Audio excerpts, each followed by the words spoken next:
Hello दोस्तों। हम induction motor की एमसीक्यू सीरीज कर रहे थे। तो चलिए आज का पहला क्वेश्चन देखते हैं। इन्हें star delta starter of N induction motor. ये क्वेश्चन दोस्तों जो है इंडक्शन मोटर के स्टार्टिंग मेथड्स से है। तो जो स्टार डेल्टा स्टार्टिंग मेथड होता है इंडक्शन मोटर का, उसी से ये क्वेश्चन पूछा गया है। तो पहले हम इसके बारे में कुछ जान लेते हैं, उसके बाद में ऑप्शंस को पढ़ते हैं। तो दोस्तों सबसे पहले तो हम जो स्टार्टर यूज करते हैं इंडक्शन मोटर में, वो क्यों यूज करते हैं। तो दोस्तों अगर हम मोटर को डायरेक्ट लाइन से कनेक्ट कर देंगे, यानी कि सप्लाई से कनेक्ट कर देंगे, तो मोटर क्या करेगी, ज़्यादा हैवी करंट ड्रॉ करेगी। और हैवी करंट ड्रॉ करने के कारण क्या हो सकता है, मोटर की जो वाइंडिंग है दोस्तों वो जल सकती है। अब इस प्रॉब्लम से बचने के लिए, जो हैवी करंट हम मोटर ड्रॉ कर रही है, उस प्रॉब्लम से बचने के लिए हम क्या कर सकते हैं। तो उसके लिए क्या किया है, स्टार्टर बनाया। तो स्टार्टर क्या करता है दोस्तों, स्टार्टिंग कंडीशन में मोटर जब स्टार्ट होती है उस टाइम पे क्या करता है, करंट को रिड्यूस कर देता है। तो मोटर में कम करंट जाता है और मोटर स्टार्ट हो जाती है। तो जो स्टार डेल्टा स्टार्टर है ये भी एक उसी का तरीका है। तो इसमें क्या करते हैं दोस्तों, हम स्टार डेल्टा है दोस्तों, स्टार और डेल्टा स्टार्टर। तो इसी में नाम से पता चल जाएगा इसका कि करते क्या है इसमें। तो इसमें हम करते हैं कि स्टार्टिंग में जब मोटर स्टार्ट होती है तो उस टाइम पे जो वाइंडिंग रहती है मोटर की, कनेक्ट हो जाती है स्टार में, स्टार फैशन में कनेक्ट हो जाएगी। जब हमारी मोटर एक मतलब नॉर्मल स्पीड पे आ जाएगी, लगभग 70 to 75% ऑफ स्पीड पे आ जाएगी, तो जो हमारी वाइंडिंग रहेगी उसको हम किस में कनेक्ट कर देंगे, डेल्टा में। यानी कि स्टार्टिंग के टाइम पे क्या हो रहा है, मोटर की वाइंडिंग स्टार कनेक्शन में कनेक्टेड है, उसके बाद क्या हो जाती है, डेल्टा में। अब ऐसा क्यों कर रहे हैं देखिए, स्टार है तो दोस्तों स्टार में आपने देखा होगा कि जो फेज वोल्टेज होता है वो लाइन वोल्टेज का √3 टाइम्स होता है। ये सही बात है ना कि फेज वोल्टेज लाइन वोल्टेज का √1/√3 टाइम्स होता है। तो यानी कि इसको मैं ऐसे भी लिख सकता हूँ कि जो फेज वोल्टेज है, आप इसको परसेंटेज में कन्वर्ट करोगे, इंटू 100 करके 1/√3 को सोल्व करोगे, तो ये आपका आएगा 57.7% ऑफ वी एल। ऐसे लिख सकते हैं। तो यार हमको क्या पता चल रहा है कि जो फेज वोल्टेज जो अप्लाई हो रहा है एक फेज में, वो जा रहा है हमारा 57% ही है लाइन वोल्टेज का। यानी कि लाइन वोल्टेज आपका 100 वोल्ट होता है ना, तो जो फेज वोल्टेज आपका जा रहा है वो 57.7 वोल्ट ही जाएगा। तो देखिए वोल्टेज कितना रिड्यूस हो गया। अब वोल्टेज रिड्यूस हो गया तो करंट रिड्यूस हो जाएगा और मोटर इजीली स्टार्ट हो जाएगी without any damage of winding. तो अब ऑप्शन देख लेते हैं इसमें से कौन सा करेक्ट होगा। तो आप यहाँ पे ऑप्शन डी को पढ़िए, अप्लाइड वोल्टेज पर stator phase is 57.7% of the line voltage. तो ये जो आपका ऑप्शन है बिल्कुल करेक्ट हो जाएगा। स्टार डेल्टा स्टार्टर मेथड में जो हमारा फेज वोल्टेज होता है वो 57.7% होता है लाइन वोल्टेज का। तो अब नेक्स्ट क्वेश्चन पे चलते हैं। The starting torque of slip ring induction motor can be increased by adding.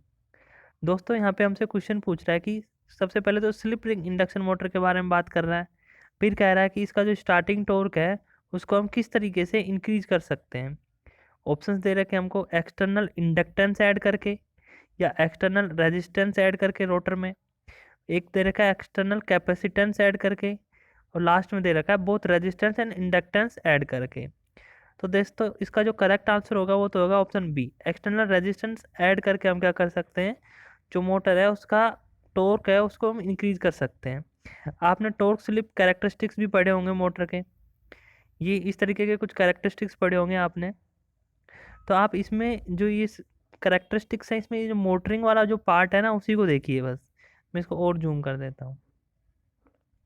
तो दोस्तों हमारे यहाँ पे देखिए, इस पॉइंट पे हम देखेंगे तो स्लिप क्या है, 0। और इस पॉइंट पे क्या है हमारी, स्लिप 1। यानी कि यहाँ पे हमारी अगर मोटर रन कर रही है तो जो स्पीड होगी मोटर की लगभग सिंक्रोनस स्पीड के इक्वल होगी। और यहाँ पे क्या होगी, मोटर की स्पीड 0 हो जाएगी जब स्लिप 1 हो जाएगी। तो और ये क्या है, आपका टॉर्क स्लिप कैरेक्टरिस्टिक्स है। यानी कि इस लाइन पे आपका स्लिप है, इस लाइन पे आपका क्या है, टॉर्क। तो आप देखिए, अब आप देखिए ये वाई एक्सिस पे हमारा टॉर्क को शो कर रहा है। तो यहाँ पे देखिए कि ये जो टॉर्क स्लिप कैरेक्टरिस्टिक्स है उसमें जैसे जैसे हमारा स्लिप बढ़ता जा रहा है इधर की साइड में, वैसे वैसे ये क्या होता जा रहा है, हमारा टॉर्क भी मैक्सिमम होता जा रहा है, एक मैक्सिमम पॉइंट तक पहुँच रहा है। अब आपने एक रिलेशन भी पढ़ा होगा, जो आपका एक रिलेशन पढ़ा था आपने, ये R2/X2, ये रिलेशन पढ़ा होगा स्लिप का, S = R2/X2। तो अब आप यहाँ पे देखिए कि जैसे जैसे हमारी स्लिप बढ़ रही है तो क्या रेजिस्टेंस बढ़ रहा है, यानी कि हम कह रहे हैं कि रेजिस्टेंस अगर हम बढ़ा दें मोटर में तो हमारी स्लिप बढ़ेगा। अगर हमारा स्लिप बढ़ेगा तो क्या होगा, हमारा टॉर्क भी इंक्रीज होगा। तो हम कह रहे हैं कि अगर हम एक्सटर्नल रेजिस्टेंस यानी कि रोटर में ऐड कर देते हैं तो हमारा क्या हो जाएगा, टॉर्क इंक्रीज हो जाएगा। अब इसी का दूसरा मैं टॉर्क स्लिप कैरेक्टरिस्टिक्स दिखाता हूँ। देखिए यहाँ पे देखिए, रुकिए एक मिनट। यहाँ पे आपका 1 ओम रेजिस्टेंस था तो आपका जो टॉर्क स्लिप कैरेक्टरिस्टिक्स कुछ ऐसा था। यहाँ पे मैक्सिमम टॉर्क आपका यहाँ पे आ रहा था। अब जैसे ही मैंने 2 ओम किया तो क्या हुआ, ये और इंक्रीज हो गया, मैक्सिमम टॉर्क यहाँ पे पहुँच गया इसका। ठीक है, तो और यहाँ पे 3 ओम। तो यानी कि हो क्या रहा है कि जैसे जैसे हम क्या कर रहे हैं, रेजिस्टेंस को इंक्रीज करते जा रहे हैं, वैसे वैसे क्या हो रहा है, हमारा टॉर्क भी इंक्रीज होता जा रहा है। ठीक है, तो इससे हमको क्या समझ में आ रहा है कि अगर हम रेजिस्टेंस को इंक्रीज करेंगे तो आसानी से टॉर्क को इंक्रीज किया जा सकता है। तो हमारा उसमें जो ऑप्शन था वो बिल्कुल करेक्ट हो जाएगा। कौन सा वाला, external resistance to the rotor, option B, ये करेक्ट हो जाएगा। अब नेक्स्ट क्वेश्चन करते हैं। क्वेश्चन है F 500 kilowatt 3 phase 440 volt 50 hertz AC induction motor has a speed of 960 RPM। Speed दे रखी है दोस्तों हमको 960 RPM on full load. The machine has 6 poles, 6 pole दे रखे हैं। The slip of the machine will be, slip हमसे पूछा है। तो सबसे पहले तो हम क्या करते हैं, सिंक्रोनस स्पीड निकाल लेते हैं। वो क्या होती है 120 F/P, एफ आपका 50, पोल्स यहाँ पे आपका 60 दे रखा है, तो ये आ जाएगी आपकी सिंक्रोनस स्पीड 1000। अब क्या करते हैं, स्लिप निकाल लेते हैं। स्लिप का आसान है, NS minus NR divided by NR। अब ये आपका 1000 है और NR वहाँ पे आपको 960 दे ही रखा है, और NR यहाँ पे फिर से 960 आ जाएगा। तो आगे आप सोल्व करेंगे तो क्या आ जाएगा आपका 40 डिवाइडेड बाई 960। अब इसको आगे सोल्व करेंगे आप, sorry NS minus NR divide by NS होता है, ये गलत मत कीजिएगा, NS होता है। तो ये आपका नीचे 1000 आएगा। अब जब आप इसको सोल्व करोगे तो क्या आ जाएगा 0.04। तो स्लिप क्या आ जाएगी आपकी 0.04। ऑप्शन डी आपका यहाँ पे करेक्ट हो जाएगा। फॉर्मूला जरूर ध्यान रखना, गलत मत करना। NS minus NR divide by NS होता है, कहीं आप NR कर दो नीचे जैसे मैंने किया था। चलिए नेक्स्ट क्वेश्चन देखते हैं। The complete circle diagram of N induction motor can be drawn with the help of data found from. तो दोस्तों जो सर्कल डायग्राम होता है उसको ड्रॉ करने के लिए हमको किस किस डेटा की रिक्वायरमेंट होती है, ये हमसे पूछा है। तो ऑप्शंस में दे रखे हैं no load test, block rotor test, stator resistance test and all of the above. तो दोस्तों यहाँ पे हमको क्या है, सारे के सारे जितने भी टेस्ट दिए हुए हैं सबकी रिक्वायरमेंट होती है सर्कल डायग्राम ड्रॉ करने के लिए।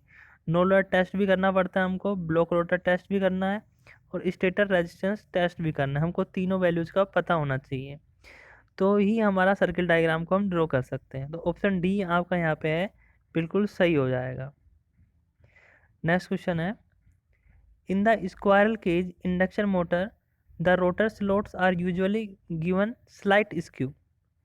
दोस्तों जो यहाँ स्क्वायरल केज इंडक्शन मोटर होती है उसमें जो रोटर के स्लॉट्स होते हैं ना वो स्लाइटली स्क्यू होते हैं। वो ऐसा क्यों करते हैं हम, ये हमसे पूछ रहा है। तो पहले इसका एक इमेज देख लेते हैं हम।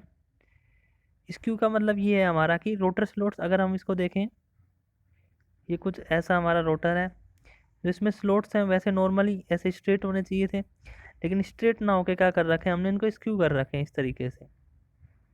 तो ऐसा क्यों करते हैं क्वेश्चन में, इसी का आंसर हमको देना है।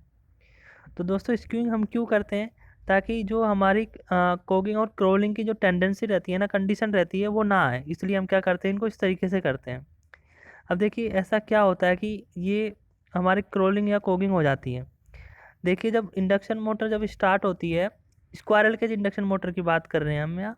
तो स्क्वायरल केज में क्या होता है, जैसे ही हम सप्लाई देंगे ना, तो स्टेटर पे तो हम सप्लाई दे दिए, तो स्टेटर पे पोल्स फॉर्म होंगे, और वही पोल क्या होंगे, हमारे जितने स्टेटर पे पोल्स हैं उतने ही हमारे क्या होंगे, रोटर पे भी पोल्स बनेंगे। यहाँ पे क्या होता है, रोटर में same amount of poles induce होते हैं जितने हमारे स्टेटर पे होते हैं। तो अगर जो पोल्स हमारे स्टेटर पे और रोटर पे जो पोल्स बन रहे हैं, अगर वो दोनों सेम अलाइनमेंट में हो गए, यानी कि सेम, बिल्कुल सेम पैरेलली हो गए, तो क्या हो सकते हैं, वो एक दूसरे के साथ में क्या हो सकते हैं, लॉक हो सकते हैं, और मोटर क्या हो सकती है, स्टार्ट नहीं हो सकती। तो क्रॉलिंग की हमारी कोगिंग क्रॉलिंग की कंडीशन आ जाएगी। तो उससे हमको क्या है, बचने के लिए हम क्या करते हैं, इनको थोड़ा सा क्या करते हैं, ऐसे स्लाइटली स्लॉट्स को क्या करते हैं, स्क्यू कर देते हैं, ताकि जो हमारे पोल्स जो इंड्यूस हो रहे हैं वो बिल्कुल अलाइन नहीं हो स्टेटर पोल्स के साथ में, और लॉकिंग ना हो। तो लॉकिंग टेंडेंसी से बचने के लिए हम क्या कर सकते हैं, या इस जो स्क्यूइंग कर सकते हैं। तो अब ऑप्शंस देख लेते हैं। तो पहला ऑप्शन ही दे रखा है यहाँ पे, टू रिड्यूस द मैग्नेटिक हम and locking tendency of the rotor. तो ऑप्शन ए ही आपका यहाँ पे बिल्कुल क्या हो जाएगा, करेक्ट हो जाएगा। नेक्स्ट क्वेश्चन देखते हैं। The torque of a rotor in an induction motor under running condition is maximum. दोस्तों जो टॉर्क होता है इंडक्शन मोटर में रनिंग कंडीशन में मैक्सिमम कब होता है? ऑप्शन दे रखे हैं, at the unit value of slip, at the zero value of slip, at the value of the slip which makes rotor reactance per phase equals to the resistance per phase, and option D है, eight the value of slip which makes the rotor reactance half of the rotor. तो option C जो आपका यहाँ पे है वो बिल्कुल correct है। स्लिप की उस वैल्यू पे हमारा टॉर्क मैक्सिमम होएगा जहाँ पे हमारा रोटर रिएक्टेंस और रोटर का जो रेजिस्टेंस है पर फेज का वो इक्वल हो जाए। आपने फॉर्मूला अभी पढ़ा था R2/X2। तो जहाँ पे हमारा R2 और X2 इक्वल हो जाएंगे उस वैल्यू पे हमारा मैक्सिमम टॉर्क होएगा। अभी हमने पहले भी देखा था कि जो टॉर्क स्लिप कैरेक्टरिस्टिक्स जो हम पढ़ रहे थे इस तरीके से, कुछ इस तरीके से जो पढ़ रहे थे हम, अगर यहाँ पे हमारा स्लिप की जो वैल्यू होगी, मान लो जो भी वैल्यू है इस टाइम पे हमारा R2 और X2 अगर इक्वल हो जाएंगे तो हमको क्या मिलेगा, यहाँ पे मैक्सिमम टॉर्क मिलेगा। तो ऑप्शन सी आपका यहाँ पे करेक्ट हो जाएगा, at the value of slip which makes rotor reactance per phase equals to the resistance per phase, यानी कि हमारा रेजिस्टेंस और रिएक्टेंस क्या होना चाहिए, इक्वल होना चाहिए। नेक्स्ट क्वेश्चन करते हैं। Block rotor test on induction motor is use to find out. दोस्तों ब्लॉक रोटर टेस्ट जो होता है उससे हम क्या फाइंड आउट कर सकते हैं? ऑप्शन हैं, leakage reactance, power factor on short circuit current under rated voltage. तो दोस्तों जो ब्लॉक रोटर टेस्ट होता है इससे हम सारे के सारे जो यहाँ पे दिए हुए लीकेज रिएक्टेंस, पावर फैक्टर और शॉर्ट सर्किट करंट सारे के सारे हम फाइंड आउट कर सकते हैं। बेसिकली जो ब्लॉक रोटर टेस्ट जो होता है दोस्तों, इसमें क्या होता है, हमारा रेटेड करंट फ्लो होता है, रेटेड करंट फ्लो होता है, और जो वोल्टेज होता है वो रिड्यूस्ड अमाउंट में अप्लाई होता है।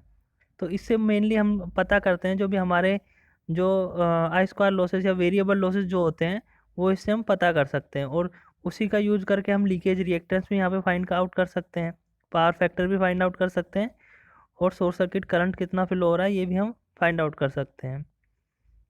तो नेक्स्ट क्वेश्चन देखते हैं। Lubricant used for ball bearing is usually. दोस्तों जो बॉल बियरिंग होता है उसमें जो लुब्रिकेंट के तौर पे हम यूज लेते हैं वो होती है हमारी ग्रीस। क्या होती है? ग्रीस। Option B. ये देखिए बॉल बियरिंग कुछ इस तरीके की होती है, ऐसे यहाँ पे देखिए ये जो कलर है ये भरा हुआ है आपका, यही क्या है, आपका ग्रीस है, ये इस कलर का स्काई ब्लू कलर का जो दिख रहा है। नेक्स्ट क्वेश्चन है, the torque developed by three phase induction motor least depends on. यहाँ पे पूछ रहा है कि जो टॉर्क डेवलप हो रहा है 3-फेज इंडक्शन मोटर में वो लीस्ट किस पे डिपेंड करता है? रोटर करंट पे, पावर फैक्टर पे, ईएमएफ पे, सब डायमीटर पे। तो यहाँ पे ऑप्शन डी बिल्कुल करेक्ट है, इस पे सबसे कम डिपेंड करता है, इस पे तो बहुत मोस्टली डिपेंड करता ही है। आपने टॉर्क का एक ये पढ़ा भी होगा, टॉर्क प्रोपोर्शनल होता है E2I2 cos phi 2। तो यहाँ पे देखिए ईएमएफ पे भी डिपेंड कर रहा है, करंट पे भी डिपेंड कर रहा है, और पावर फैक्टर पे भी डिपेंड कर रहा है। तो ओनली शार्प डायमीटर है, इस पे डिपेंड नहीं कर रहा है। तो ऑप्शन डी आपका यहाँ पे क्या हो जाएगा, करेक्ट हो जाएगा। The starting torque of a three phase induction motor can be increased by. तो स्टार्टिंग टॉर्क को किस तरीके से हम इंक्रीज कर सकते हैं, ये अभी पहले भी क्वेश्चन पढ़ा था हमने, रेजिस्टेंस को इंक्रीज करके, या स्लिप को इंक्रीज करके, या करंट को इंक्रीज करके। तो ऑप्शन ए और बी आपका यहाँ पे क्या हो जाएगा, दोनों करेक्ट हो जाएगा, इसलिए ऑप्शन सी बिल्कुल सही होगा यहाँ पे, कि स्लिप को भी इंक्रीज करेंगे तो हमारा टॉर्क इंक्रीज हो जाएगा, और करंट इंक्रीज करेंगे तो भी हमारा क्या हो जाएगा, इंक्रीज हो जाएगा टॉर्क। यह भी हम पिछले क्वेश्चन में भी देख चुके हैं पूरा कॉन्सेप्ट। नेक्स्ट क्वेश्चन है, in case of double cage induction motor the inner cage has. दोस्तों यहाँ पे जो डबल केज इंडक्शन मोटर है उसके बारे में बात कर रहे हैं। तो इसमें जो इनर केज होता है उसका रेजिस्टेंस और इंडक्टेंस के बारे में पूछा है कि लो होता है या हाई होता है, क्या होता है। तो सबसे पहले हम जान लेते हैं कि इनर केज में होता क्या है। तो मैं आपको इमेज दिखाता हूँ एक। तो आप यहाँ पे देखिए, ये आपका रोटर है। तो यहाँ पे जो रोटर है, यहाँ पे एक ये इनर केज है, एक ये आउटर केज है।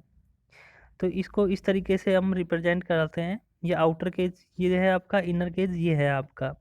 तो जो इनर केज दोस्तों जो आपका है ना, क्वेश्चन में जो पूछा है, इसका जो रेजिस्टेंस होता है वो कम होता है, और इसका जो रिएक्टेंस होता है वो क्या होता है, यानी इंडक्टेंस या रिएक्टेंस कहें तो वो हाई होता है।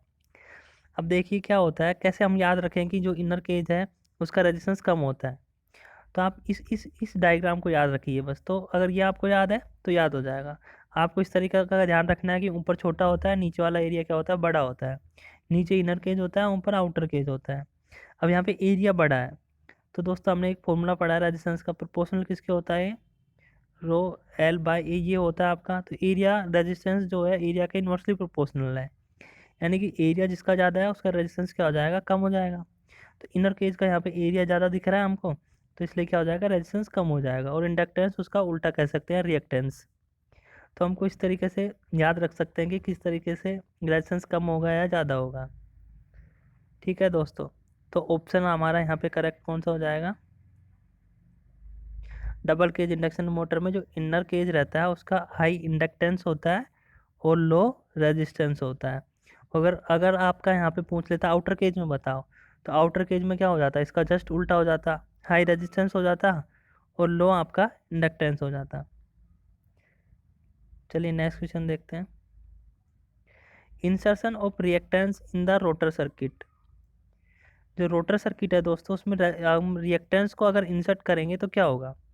तो दोस्तों हमने अभी पहले देखा था कि अगर रोटर में सर्किट में हम रेजिस्टेंस ऐड कर देते हैं एक्सटर्नल, तो उससे क्या होता है, हमारा टॉर्क इंक्रीज हो जाता है। अगर लेकिन अब यहाँ पे क्वेश्चन में कह रहा है रेजिस्टेंस ऐड ना करके ये रिएक्टेंस ऐड करना चाहते हैं। तो अब आप जब रिएक्टेंस ऐड करोगे तो क्या होगा, यही हमसे पूछ रहे हैं। तो ऑप्शन ए जो यहाँ पे दिख रहा है वही पहला ही करेक्ट हो जाएगा आपका। Starting torque as well as maximum torque क्या हो जाएगा आपका, रिड्यूस हो जाएगा। तो रिएक्टेंस हम ऐड नहीं करेंगे, हमको टॉर्क इंक्रीज करना है तो हम रेजिस्टेंस ऐड करेंगे। तो ऑप्शन ए आपका यहाँ पे बिल्कुल सही है। नेक्स्ट क्वेश्चन है, for driving high inertia loads best type of induction motor suggested is. दोस्तों यहाँ पे हम हाई इनर्शिया लोड्स की बात कर रहे हैं, यानी कि जिनमें हाई टॉर्क की रिक्वायरमेंट होती है हमको, उनके लिए हम कौन सी मोटर यूज करेंगे। तो स्लिप रिंग इंडक्शन मोटर जो होती है दोस्तों, वो हम यूज करेंगे जहाँ पे हमको हाई टॉर्क की रिक्वायरमेंट है या हाई इनर्शिया लोड की रिक्वायरमेंट है। ठीक है दोस्तों, तो ऑप्शन ए आपका यहाँ पे बिल्कुल करेक्ट होगा। क्वेश्चन है, a squirrel cage induction motor is not selected when.